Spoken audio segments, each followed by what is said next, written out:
Court hearing process में था, उन्होंने अलाउ किया, ऑनरेबल कोर्ट ने मुझे अलाउ किया कि हाँ आप अपनी बात रखिए, आपको क्या रखना है।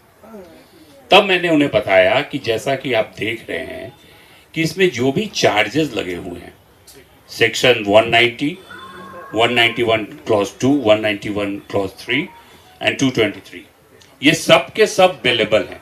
मैक्सिमम जो प्रोविजन है इसका पनिशमेंट का, वो 191(3) में है। और सुन के आप लोगों को बड़ी हंसी आएगी, ये कहता है राइटिंग विद डेडली वेपन्स। तो आप सभी लोग कवर कर रहे हैं पिछले 6-7 दिन से गांधी त्रिमूर्ति के नीचे प्रशांत किशोर जी और बाकी जो भी स्टूडेंट्स या उनके जो भी सपोर्टर्स जनसुराजी लोग वहाँ बैठे हुए हैं, उनमें से किसी के हाथ में आपने एक छोटा डंडा भी देखा है क्या, एक छड़ी भी देखी है क्या? मेरा ये प्रश्न आप लोगों के माध्यम से पूरे जनता को ये इसका बताना पड़ेगा, पुलिस को भी बताना पड़ेगा कि आप जो ये सेक्शन एप्लीकेबल किए हैं, और जैसा आनंद भाई ने कहा, इनसे मैं पूरी तरह से इनके साथ हूँ।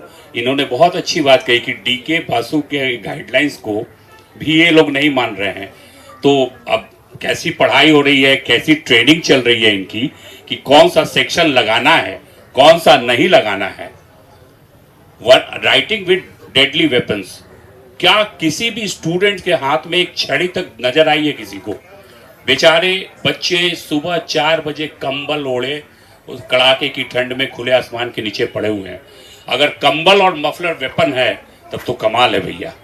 बिहार पुलिस की नज़र में अगर आप कंबल ओढ़ते हैं और मफलर पहनते हैं तो ये डेडली वेपन्स है। और राइटिंग कहाँ पे दिखा आपको? आराम से सुबह 4 बजे क्या एवरी डे पिछले 2 दिन से 2 रात तो मैं खुद था। जिस दिन उनको गिरफ्तार किया गया, अनफॉर्चुनेटली 3 बजे मैं वहां से निकला हूं। तो सब शांतिपूर्वक ढंग से बैठे हुए सत्याग्रह कर रहे हैं। और मैं इन तमाम राजनेताओं से आग्रह करता हूं कि कृपया सत्याग्रह मूवमेंट के बारे में एक बार पढ़ लें। कोर्ट में फिर वही प्रोसेस हियरिंग की चल रही थी। ऑनरेबल ने सुना मुझे शांतिपूर्वक ढंग से। मैंने उनसे रिक्वेस्ट किया कि देखिए ये सारे के सारे सेक्शंस अवेलेबल सेक्शंस हैं और इस शख्स को कोर्ट पुलिस थाने में कायदे से बेल मिलनी चाहिए, कॉन्स्टिट्यूशनल राइट है। तो वहां बेल नहीं मिला। तो जब इनका राइट का वायलेशन हुआ है तो मैडम आप सशर्त बेल क्यों दे रही हैं? जो पुलिस ने नहीं किया वो काम आप कर दीजिए, मेरी रिक्वेस्ट है। इसको उन्होंने सुना, काफी टाइम लिया। तत्पश्चात उनको जो है पीआर बॉन्ड पे ही सिंपली उनको मुक्त किया गया है। अब मैं आप लोगों को बता दूं कि पीआर बॉन्ड जो है वो बेसिकली पर्सनल रिकॉग्निजेंस बॉन्ड कहते हैं उसको। और पर्सनल रिकॉग्निजेंस बॉन्ड में भी शर्त रहता है भैया, कोर्ट चाहे तो शर्त लगा सकता है। लेकिन मैं आप लोगों को क्लियर कर देना चाहता हूं कि उसमें चूंकि वो पीआर बॉन्ड मैंने ही ड्राफ्ट किया था, वो पीआर बॉन्ड मैंने अपने हाथों से हैंड रिटेन ऐसे ही एक A4 के कागज पे अपने हाथ से लिखा है। वो यहाँ नहीं है, कोर्ट का रिकॉर्ड है, कोर्ट में होगा। उसमें 4 बातें मैंने लिखी है। अब आप बताइए कि क्या वो शर्त है या फिर वो तथ्य है। पहली बात उसमें जो लिखी गई कि I M accused in this case, मैं इस केस में अभियुक्त हूँ, मतलब 5/2025 गांधी मैदान PS केस।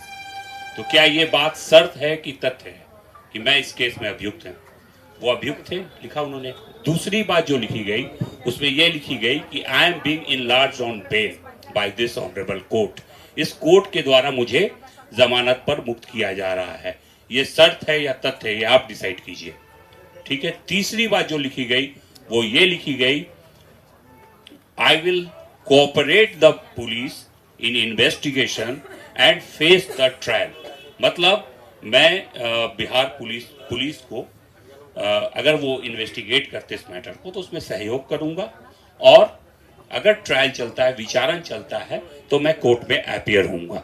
तो ये भी क्या शर्त है क्या? कोई भी भारत का नागरिक या भारत के संविधान को मानने से जो इनकार करेगा वही बोलेगा कि हम पुलिस को इन्वेस्टिगेशन में मदद नहीं करेंगे, और अगर मेरे अगेंस्ट ट्रायल चलेगा तो मैं इसको फेस नहीं करूंगा। ये कोई हार्ड एंड क्रिमिनल ही इस तरह का बात कर सकता है, एक टेररिस्ट ही इस तरह का बात कर सकता है।